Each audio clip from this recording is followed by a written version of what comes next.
Okay, guys, let's begin. Do you hear me well?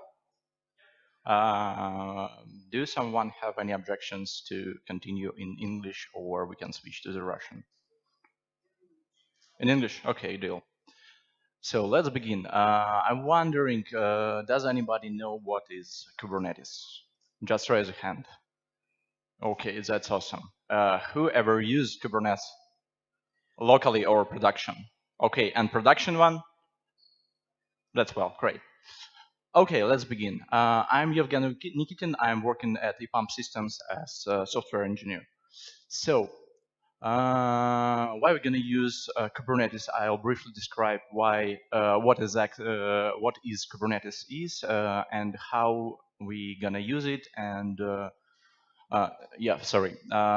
initial requirements when our customer came to us was that they want to use Kubernetes, and the customer's reason was they have a lot of Drupal projects or projects that they gonna switch to the Drupal from different platforms. Also, they gonna have a different develop teams. Also, they want have different environments like dev stage, pre-prod, or prod. Also, they want to use a single stack like a Drupal, and they want to effectively utilize their resources. So they want to dynamically provision their resources in the AWS in their case, and they want to decrease the maintenance cost. Our constraints was AWS, Drupal, and Kubernetes, and we started to work with that. So about Kubernetes, so as we see, it's an open source system initially invented by the Google. Called Google Borg system. So now we know it as Kubernetes. So it is designed to host the containerized application, to manage the deployments, and to group it into the logical unit. So briefly discussion about when we can use Kubernetes and what Kubernetes cannot do for you. So Kubernetes is better to use when we want to create our own platform as a service. It could be covered like AWS EKS cluster. It could be Google Kubernetes engine or Azure Kubernetes service. So Kubernetes is not a traditional system. It operates on the container level. So if you don't want to take care about infrastructure, it will be better to use something like Acquia, Pantheon, or Platform SH, etc. So briefly explain the architecture. So today I don't want to discuss a lot about Kubernetes, just briefly describe. I want to explain the solution and why we used it and how we achieve our goals. So briefly about architecture. So the main components is etcd, which stores the configuration for the whole cluster. Usually it's configured in high availability manner. So the Kube API server, which controls the kubelets and kube proxy, I will discuss it a little bit later. Scheduler and controller manager. So we have also nodes. It knows like minions.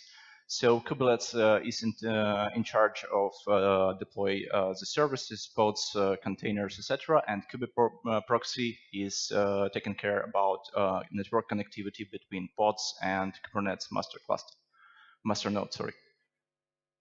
So now we'll switch to the GitLab, and I will back to the Kubernetes from time to time and explain some important points. So for GitLab, to bring our solution and integrate the GitLab with the Kubernetes cluster, we need to do the next steps. So we need to initially connect the Kubernetes cluster to the GitLab, install necessary applications, assign some DNS records or wildcards, configure the GitLab registry, configure CI/CD pipelines, and bring up GitLab pages for hosting of the Helm charts and maybe some other different reasons. So It's quite easier to add the cluster into the GitLab. So we need just to put the configuration from the platform. So it is some set of options right now. It is AWS, Google, and Microsoft Azure. Also, you can use your self-hosted Kubernetes cluster, but I highly recommend to use something already built upon in high-availability way. So on the platforms, you will be able to gather all the necessary data to fill this form and just add the Kubernetes cluster. So when you configure the cluster, you need to install some components which are required by the GitLab. So first of all, it's a HELM tiller, which is required for deploy the application into the Kubernetes. So the HELM chart, it's some kind of the tweak template in the Drupal, but it's for the templating of the Kubernetes configuration. Also, we need to use the ingress. Ingress controller is taking care of all inbound requests came from the outside of the cluster and try to address correctly the request to the necessary service deployed in the cluster. We just need to set the configuration. In case of AWS, we've used application load balancer. So we'll see. We need to configure it here, and that's it. For Cert Manager, also, if you want to have an SSL support, which is highly recommended for sure. So it's provided by Let's Encrypt. So a cluster will take care about provisioning of SSL certificates, so your application will be secured. That's it. So sorry, we also need a GitLab runner if you have a separate installation of the GitLab and the cluster, and you want to run dynamically provisioned GitLab runners. So it will be reasonable to install the GitLab runners. So in this case, as soon as you have requirement of create some job in the pipeline, so GitLab will take care about provisioning of the pod who will run your job. Okay, any questions so far? Is it clear enough, or I need to provide some details about some parts? Okay, let's go. So I'll describe briefly about some important parts which are really related to the Drupal deployment. So it is persistent volume types in the Kubernetes. We have 3 of them, but now I will discuss only 2 of them because it is really reasonable for the Drupal. So read-write ones, it is a single file mount to the single pod. So in this case, we cannot replicate our service. We cannot use autopod scaler, and we will be able to run single instance of our application. It is reasonable when we're gonna use, for example, dynamic environments. So when we have a feature, we'll create it, dynamic environment will create it for this feature, we test it out, and we'll kill the environment, that's it. So it is really reasonable to use that. Also, I want to mention that these kind of storages are usually twice cheaper than this kind. So read-write once means that we can mount it only once. So read-write many, it's like networks file systems on the different platforms, so like SF, Gluster, AWS EFS, Azure File, etc. So let's talk about deployment strategies. Kubernetes out of the box provides 5 items, and we'll discuss in details only first 2 because it's really applicable for the Drupal installation. Other one will be really hard to maintain and ensure that it will work correctly. So recreate. So it's really simple. So we have a version 1 of our application. To deploy the new one, we just kill on it, deploy the new one, and turn on load balancer. So traffic will come to our application. So the process that application will bring up all the time, like renewed in the clear state. The cons is that we'll really have a downtime during this period of time. So it's totally fine to have it for dev environment, for stage environment, and for dynamic provisions environments. So the next deployment strategy is a Bluegreen. So it's more complicated, but still it's really useful. Also for production, it will cost you twice higher, because if we'll see, we need to have twice more resources to provision at the same time the same application with a new version. So it's the same stuff for example, in our case, for database, we've used Amazon RDS. So in this case, you need to ensure that you have also a second RDS server, because for the first application, you need to switch the first RDS in the read-only state, run the second version, and run all necessary Drupal updates against this instance, and only then you can switch the load balancer. So for Bluegreen, initially we have version 1, then we will provision the new version. As soon as readiness probe is done, we're gonna switch traffic on the load balancer, and after some time we can run down the first version. So the benefits of this strategy is that it's really fast on rollout or rollback, because if something goes wrong on this state and you figure it out like in 10 minutes or even in an hour, you can quickly just turn off the load balancer and switch it to the version 1 and switch the RDS instance. So you will came back to the previous version and the previous state. In this case, also you need to take care about the data which created on the V2, because if it's, for example, e-commerce and someone push some, for example, orders or something like that, you need to take care about these orders as well. So is it clear? Okay, let's go. About liveness and readiness probe. So during deployment, Kubernetes should know somehow that our application is a good state and ready to serve the traffic. And also during application lifetime, we need to ensure that our service is operational in the right way and serves the service correctly. So for the readiness probe, for example, we have, I will explain later about our Docker images, but still, so for readiness probe for PHP FPM container, we are using Drupal checks to ensure that our pod is running correctly. Our container is running correctly and serves the Drupals correctly. It has connection to the database, and we are ready to serve the connection. So in the case of liveness probe, we just checking that PHP FPM is answering correctly.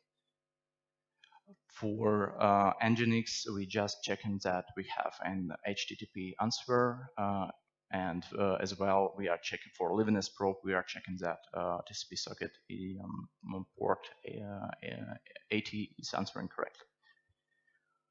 So we know how to configure our deployment. We know which strategy we're gonna use and how we're gonna store our data. Now we need to define what exactly we will deploy to the cluster. So the Docker images, as I mentioned above, the Nginx image. So it's really small image for the Nginx. We don't want to use the vendor folder into the Nginx. So we are copying only the web folder or doc root. It's up to you. So for the PHP FPM, we are packing everything what we need. So it's stuff like Drupal console, Drush, etc. So all things you need on your dev stage and maybe production environment. So in our case, we're using different images for the deployment and for the local development, because on your local machine, we are using Docker as well, but we need richer tool sets like Xdebug, like Blackfire.io, like Mailhog. So, and it's not reasonable to pack everything in our production instance. So, okay, we need somehow to have a templates because we have different environments. For example, dev stage and prod, we have different projects, and we need to ensure that we don't want to use a copy paste to create additional items. So in this case, GitLab came with a HELM tiller out of the box. So we're gonna use this as main item for the templating. So in Kubernetes, you have some alternatives like operators, like customized graph, KSONet, and a bunch of other projects. It's up to you to check it out. Also, you can use a separate set of deployment files, so you can just manually define your set of deployments configurations and do that manually. And in this type of configuration change management, you need to take care about versioning, because it will be a little bit harder to do that. Okay, HELM. So HELM helps you to manage Kubernetes application, defines how we're gonna install or upgrade or remove application. Also, HELM takes care about the versioning, how we can link Helm chart between each other, because we can create, for example, small chart, for example, for memcached, and then reuse it across another Helm charts.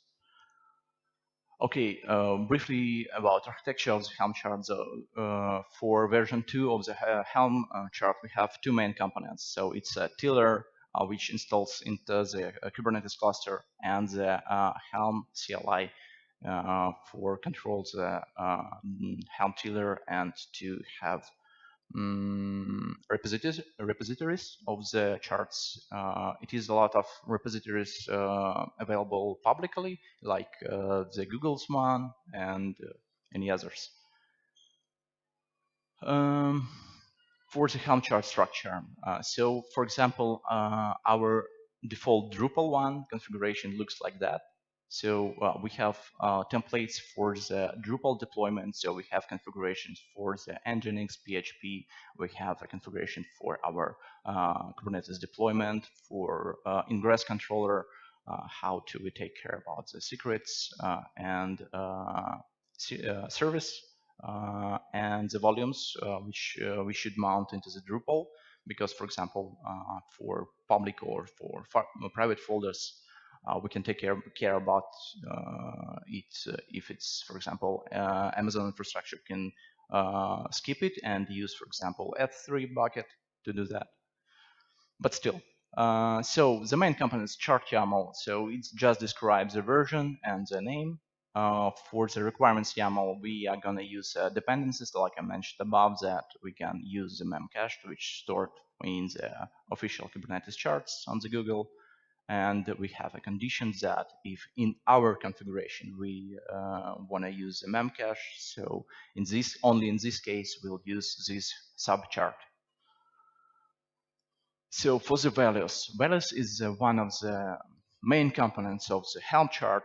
So we'll put all the configuration as defaults into the values. So it's a preliminary configuration, and it's even with this configuration, we cannot deploy something usually, because we need to provide some details from the deployment procedure. It could be specially prepared file, for example, or in case of the GitLab, I prefer to use the set to pass all the necessary environment variables, for example, for all necessary values for the deployment.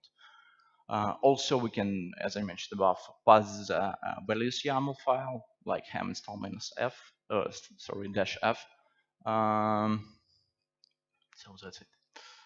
Okay, for helpers, also from time to time, for Kubernetes configuration, we need to use some items which are used in each configuration file, like labels, because Kubernetes is built upon annotations, and we need to ensure that, for example, in this deployment, we should run, for example, on nodes with some resources, for example, or with special file mount engine like read once or read write many, etc. So as we see, could find here, it is like we defining the variable and using it, and in the template, so it is a helpers TPL, and this is one is YAML file which already template for deployment. So in this case,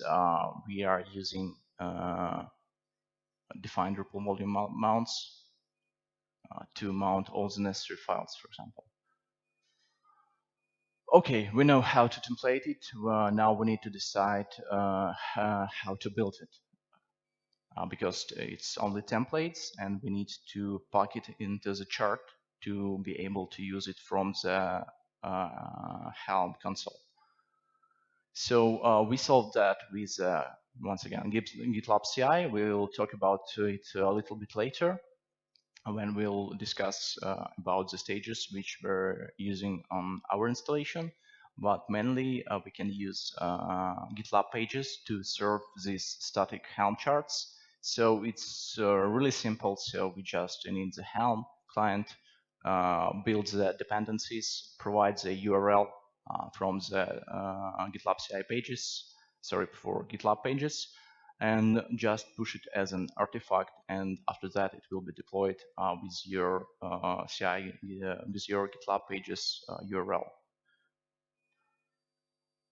Okay, for the Drupal, it's a quite small part about the database configuration. So during the deployment, we'll pass the environment variables to the Helm chart and to the containers. So it's more related to the security, because it's not secure to put any sensitive information into your Docker image.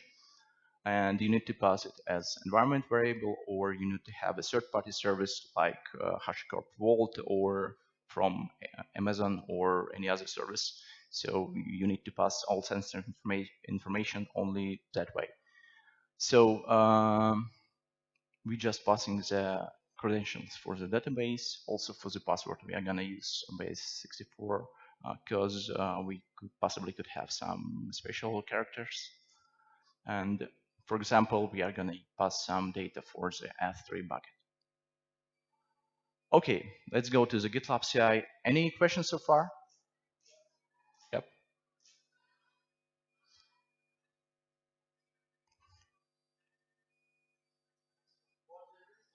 Why do you use a scaffold step in Docker file?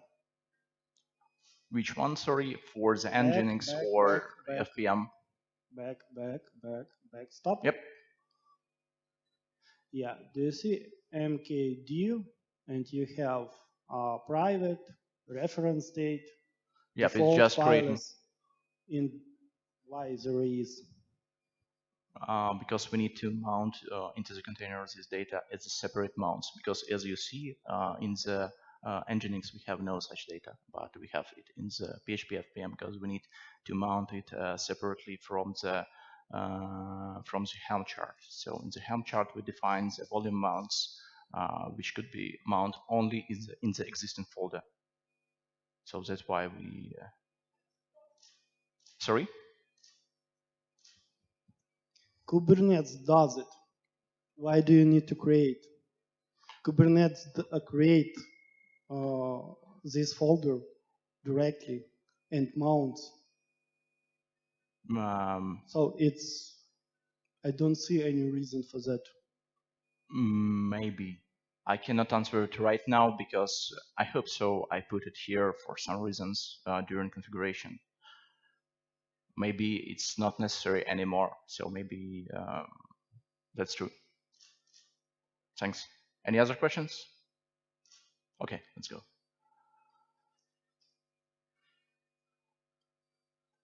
Okay, as out-of-the-box GitLab features we've used, yeah, I want to use GitLab Auto DevOps functionality. So we've built our solution based on the GitLab CI file provided by the GitLab for Auto DevOps. And also we add some configuration related to the Drupal deployment. So in this case, we can ensure that it will be used by the GitLab and integrated must in a better way. So also, as I mentioned above, for all parameters like DB credentials or third-party services API configuration, we are going to use GitLab Variables. So it is secret variables, and it's available only for the administrator of the project. So in this case, we can ensure that even developers doesn't know the keys and cannot reuse it, for example, in his local environment. Also, all variables prefixed with K8 as secret will be automatically available in the Docker image after deployment, because GitLab Auto DevOps takes care about that and convert these variables into the secrets and deploy it during and provide it during deployment. Also, to handle these keys on the Drupal side, we've used a key module which provides possibility to store it as secret fields and take data from the environment variables. So, for example, Mailchimp will pass the keys into the GitLab variables, and we can ensure that it will reach our application and we can reuse it. Also, for daily databases backup, we run scheduled job into the GitLab. During this job, we are creating Drush SQL dump, and it is available for our developers for their needs. Okay, let's go for stages. In our installation, we have 5 main stages which are using during deployment. So validate. Thanks a lot for Andrew Yoon and Andrei Postnikov, who created the awesome Docker PHP CS, which we are using on our local environments and also during the Drupal deployment. So we need to ensure, and thanks for this package.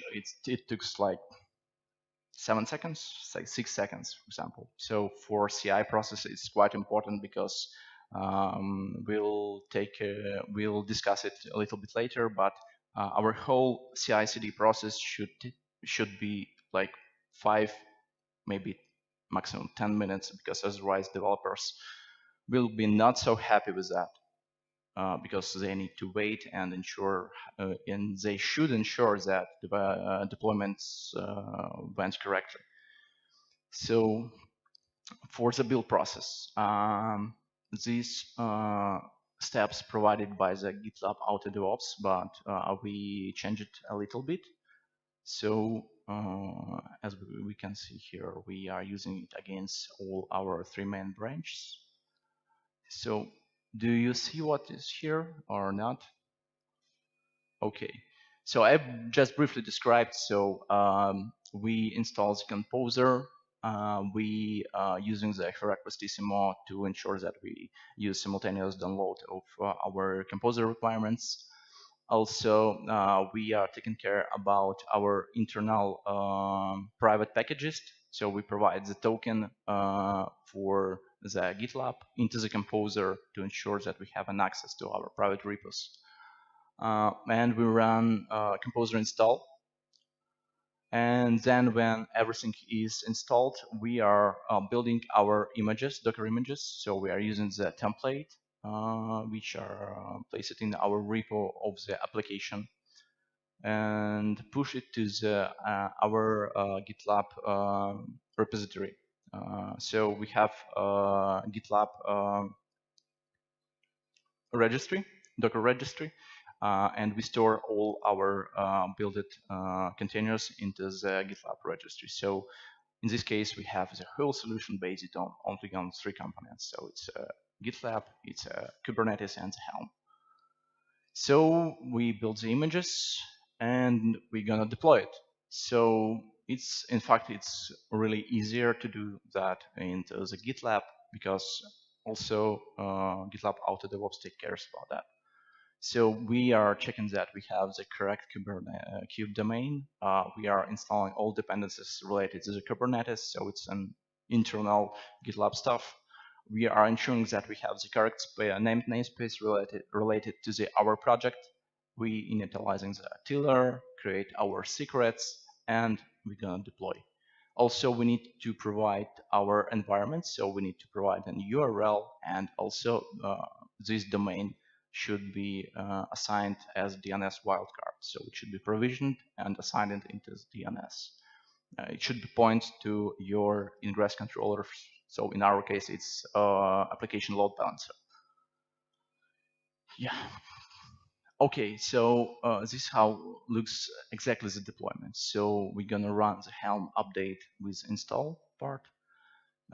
We just point it to our Helm charts. It could be hosted like in GitHub pages, GitLab pages, or it could be your even local machine. It's up to you to do that, but I highly recommend to handle it in some kind of CSV.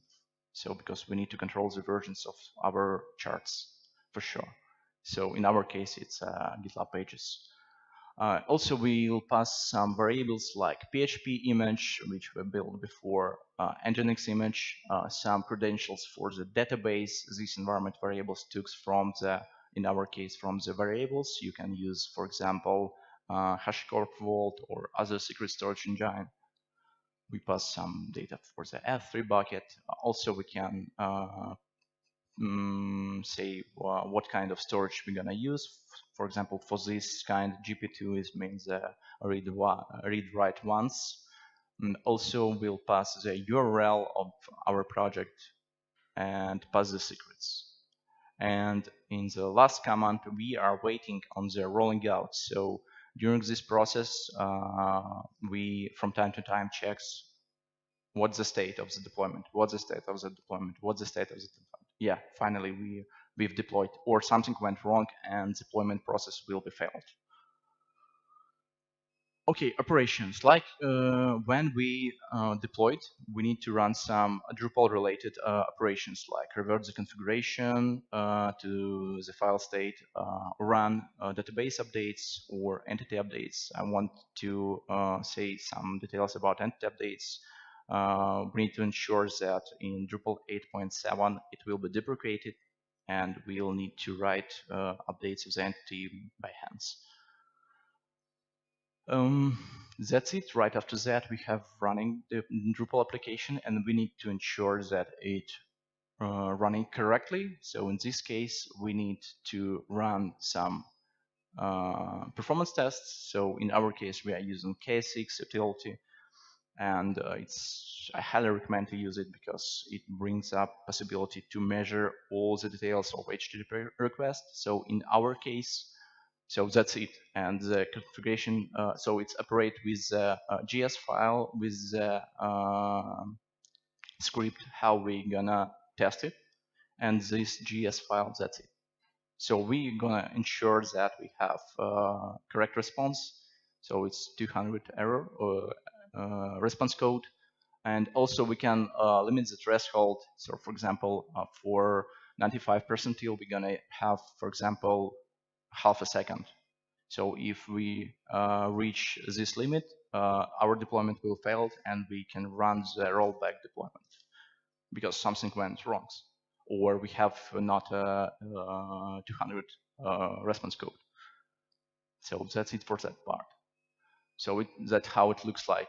So we have all the details: time to first second, time spent on connection, DNS, etc. All the data with the percentiles.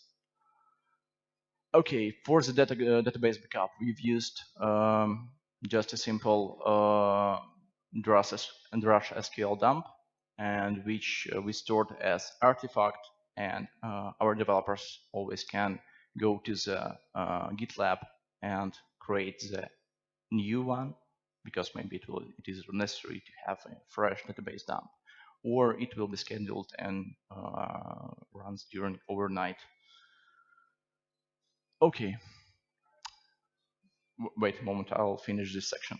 So for this part, that's how looks our pipeline. So it's code validation, build, deployment, run operations, and check that everything is fine on the application by itself. Yeah. Could you back to slide Yep. with Which one? container building. Back. Sorry? Which back. one? Container. Stop. Back. Yep. Forward. Yes. No, sorry, not this one. Back again. Could you explain which one? Stop. This Yep. one. Why do you need every time to download PHP extensions and Yeah, we can use a compose separate image for that, for sure. We're gonna use that.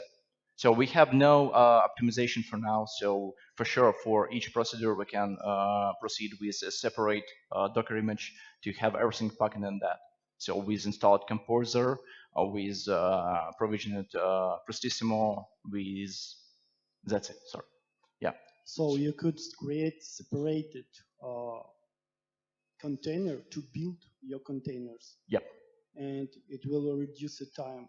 For sure. Yeah, we will see about that. So my last slide was about the deployment time. So as we see here, so all the process for our environment right now without any optimization is less than 6 minutes. But it's not an awesome result. Yeah, for sure.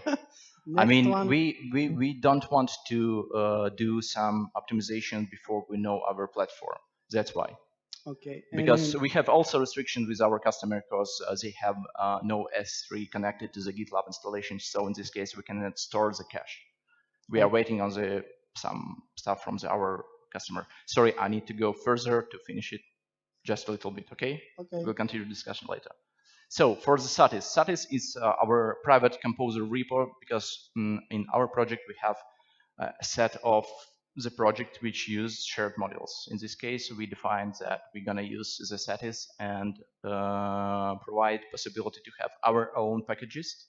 So in this case, also we solved with GitLab CI this issue. So we have the tokens, and all the developers used tokens provisioned by the GitLab. So in this case, we no need to take care about our SSH keys, etc. So we just operating with the tokens. And as soon as account is terminated in the GitLab, access to all the repos and all environments will be terminated as well. So that's it. Yeah. I have next question. Sorry? Could you back? Let's maybe switch some guys. So okay. I'm sorry for that. We'll go back to you. Okay, my name is Alex. I have 8 years of overall experience in system administration and DevOps. So I have 2 questions, Yevgeny, for you. Mm-hmm. The first one is about Docker files you represented for us. Yes, please. So as we may see, there is no command lines to set a root password. The reason why I'm talking about this is that most of all Docker containers we using from and downloading from GitHub have empty root password. So by using these Docker files, you have 1% of vulnerability of permissions escalation. Yeah, for sure. So my question for you is, how do you do security audits and what tools do you use? We are not using any tools, but GitLab Auto DevOps provides the possibility of static analysis of the container. So it possibly could take care about that, but it's additional process, and we're gonna use it only for the production and overnight scheduled jobs. So in this case, we can ensure that our Docker files is good enough from security point of view. So the level of security is fair enough for you? Yeah. Okay. At least for now. So, and the second question is all about HELM.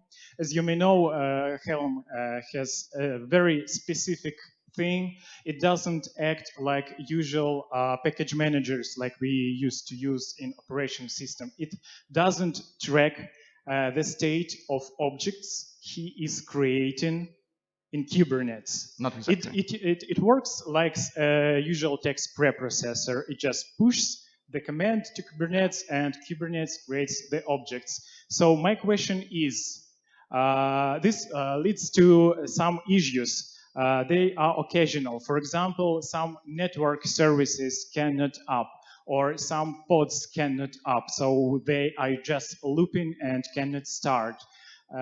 So my question is, what metrics in Kubernetes you are using to track these issues? I do not talk about liveness probes because they're just taking checks from containers, but I'm talking about metrics and monitoring system. Thank you. Yeah, thanks for your question. So for the metrics and for monitoring, we're going to use New Relic for application monitoring and for infrastructure monitoring. So New Relic introduced it not so far time ago, the new service related to the monitoring and taking care about your infrastructure as well. So in this case, you can control your nodes, your pods, your network connectivity as well. So also, I'm told our customers that it will be great if we'll have some Prometheus to control the infrastructure as well. That's it. For the Helm, we had no issues with that.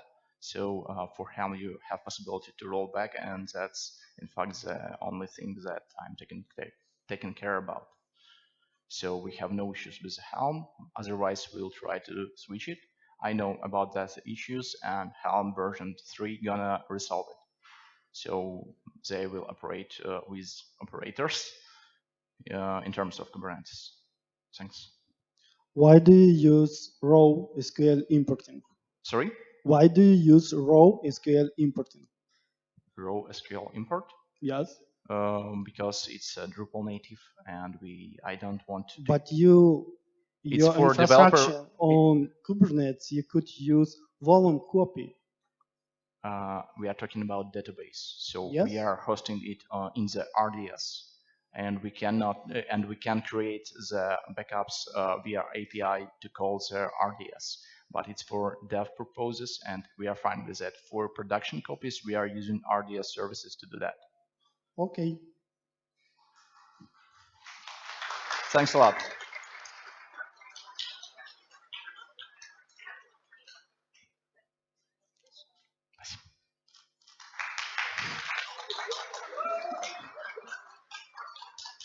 Спасибо.